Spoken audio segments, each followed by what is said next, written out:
Selamat pagi Bapak Ibu, keluarga besar GKI Sumut Klasis Medan 1. Mari sebelum kita memulai seluruh aktivitas kerja kita hari ini, kita mohon bimbingan Tuhan Yesus lewat firman Tuhan yang hendak kita baca dan renungkan bersama-sama di pagi ini.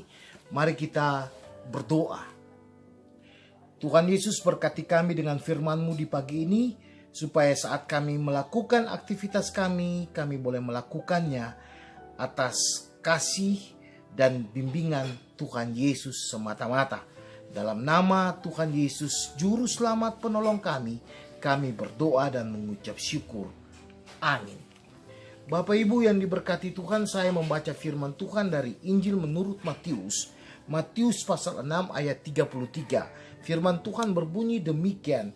Tetapi carilah dahulu kerajaan Allah dan kebenarannya, maka semuanya itu akan ditambahkan kepadamu. Demikianlah firman Tuhan bagi kita semua di pagi ini. Saya percaya semua orang percaya yang mau hidup lebih bahagia, hari-hari hidupnya haruslah senantiasa didekatkan dengan kekuatan firman Tuhan. Pasti kita bahagia. Dan di bawah sorotan tema carilah kerajaan Allah dan kebenarannya, saya mencoba menyampaikan firman Tuhan ini. Bapak Ibu yang dikasihi dalam Tuhan Yesus, bagaimana kita mengerti carilah kerajaan Allah itu? Sangat sederhana Bapak Ibu. Sebagaimana dalam kitab Amos mengatakan, carilah Tuhan maka kamu akan hidup. Artinya, carilah Tuhan maka kamu akan hidup. Carilah kerajaan Allah dan kebenarannya, maka akan ditambahkan segala sesuatu kepadamu. Itu artinya bahwa Tuhan Allah, dialah yang memegang kendali hidup kita. Kita akan semakin lebih baik, hidup kita akan semakin berguna kalau hidup kita memprioritaskan Tuhan dengan segala kuasanya dari hari lepas hari. Sangat sederhana. Carilah kerajaan Allah, maka kamu akan mendapatkan segala sesuatu yang kamu inginkan. Sungguh benar dan harus kita aminkan. Carilah kebenaran, karena di sana kita akan mendapatkan keadilan. Carilah kebenaran, sebab di sana kita akan mendapatkan damai sejahtera. Carilah persaudaraan, maka di sana kita akan mendapatkan sukacita. Sangat sederhana. Sebab dengan mendapatkan damai sejahtera, mendapatkan sukacita, mendapatkan keadilan bagi sebagian orang, itu merupakan sesuatu yang luar biasa, termasuk Anda dan saya. Bapak Ibu yang diberkati Tuhan, kita harus menyadari bahwa orang-orang percaya yang tujuan hidupnya meletakkan hanya kepada hal-hal yang duniawi, maka semua itu akan membawa mereka kepada kebimbangan. Sehingga ketika mereka semakin cinta terhadap dunia dengan semua materi-materi yang fana ini, maka mereka itu akan rentang terhadap segala sesuatu dan mudah dikecewakan.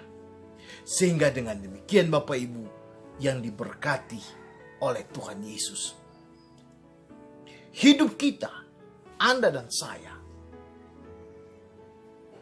harus lebih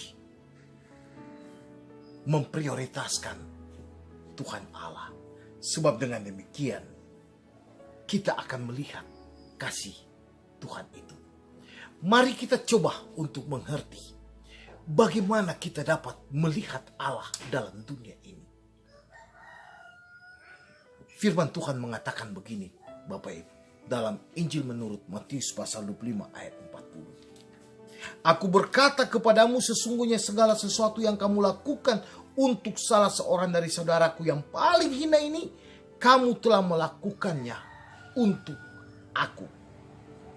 Jadi dengan demikian, untuk dapat mengerti bagaimana menemukan kerajaan Allah itu, kerajaan Allah itu hanya dapat ditemukan di tengah-tengah orang yang benar-benar hina, orang yang merasa termarginalkan, orang yang merasa ditindas karena faktor ketidakadilan dan kebenaran, orang-orang yang tersingkir karena tindakan-tindakan sekelompok orang yang hendak mempertahankan status quo-nya, orang-orang yang ditindas dengan isu-isu HAM dan sebagainya.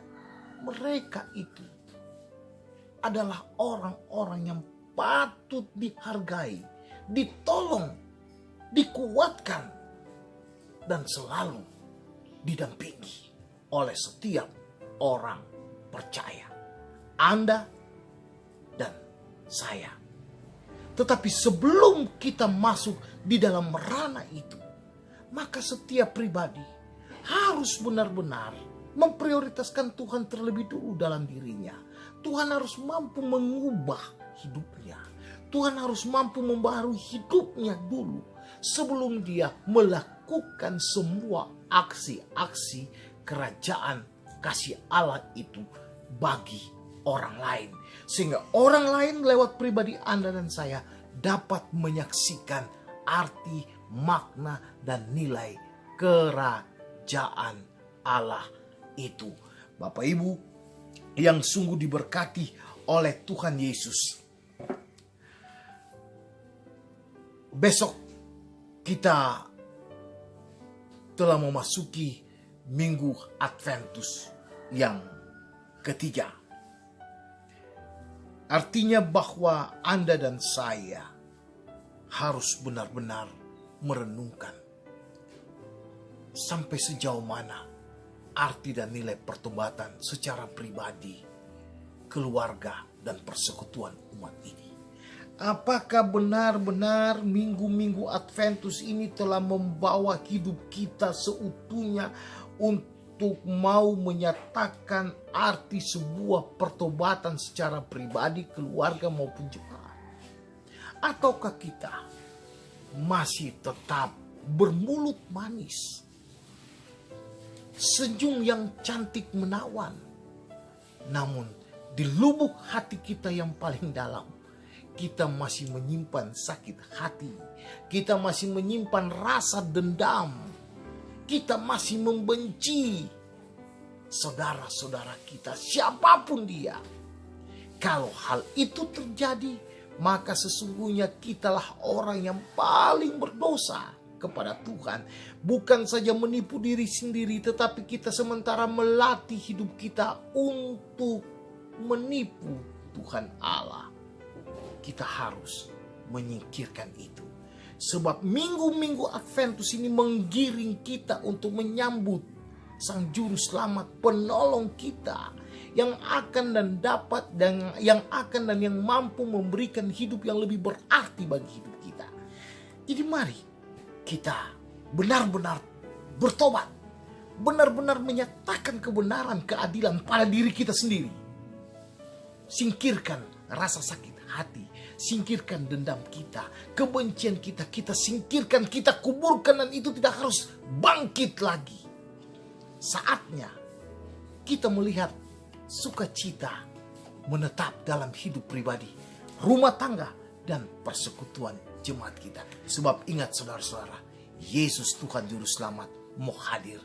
Dia tidak suka dengan hidup persekutuan yang penuh dengan kebencian, dendam, dan sakit hati. Dia membutuhkan kesederhanaan kita untuk menyambut Dia. Tuhan memberkati saudara-saudara. Carilah Tuhan, kamu hidup, dan akan menghadirkan kebahagiaan bagi semua orang. Amin. Mari kita berdoa. Terima kasih Tuhan Yesus, hamba berdoa kepada seluruh warga jemaat GKI Sumut Klasi 91.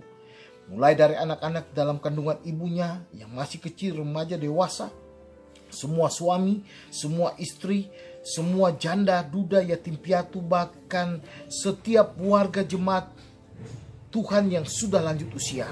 Di hari baru ini Tuhan berkati kami, jauhkan kami dari mara bahaya, celaka, tantangan sekalipun, termasuk jauhkan kami Bapa dari wabah COVID-19 ini. Yang sakit Bapa sembuhkan, yang berkekurangan Bapa tambahkan, yang berbeban berat Bapa hiburkan. Bapa berkati hidup kami di hari baru ini Tuhan, supaya kami boleh menikmati sukacita damai sejahtera. Ajar kami Bapa untuk menyerahkan hidup kami seutuhnya pada Tuhan, mendahulukan kasih Tuhan dalam aktivitas hidup kami hari ini. Dalam nama Tuhan Yesus kami mohon ampun atas salah dosa kami. Berkati kami dengan firman di pagi ini Tuhan Yesus. Inilah doa kami. Ajar kami juga Bapa untuk mengucapkan doa Bapa kami secara bersama-sama. Bapa kami yang di sorga, dikuduskanlah namamu, datanglah kerajaanmu, jadilah kehendakmu di bumi seperti di sorga. Berikanlah kami pada hari ini makanan kami yang secukupnya, dan ampunilah kami akan kesalahan kami seperti kami juga mengampuni orang yang bersalah kepada kami. Dan janganlah Bapa membawa kami ke dalam pencobaan, tetapi lepaskanlah kami daripada yang jahat, karena Engkaulah yang punya kerajaan dan kuasa dan kemuliaan sampai selama-lamanya. Amin. Terimalah berkat Tuhan. Kiranya kasih karunia damai sejahtera dari Allah Bapa di sorga, kasih Tuhan Yesus di bawah pertolongan kuasa Roh Kudus akan senantiasa menyertai, menopang, melindungi dan memberkati keluarga besar GKI Sumut Kelas 91 kekal selama-lamanya. Amin. Salam sejahtera buat kita semua. Shalom.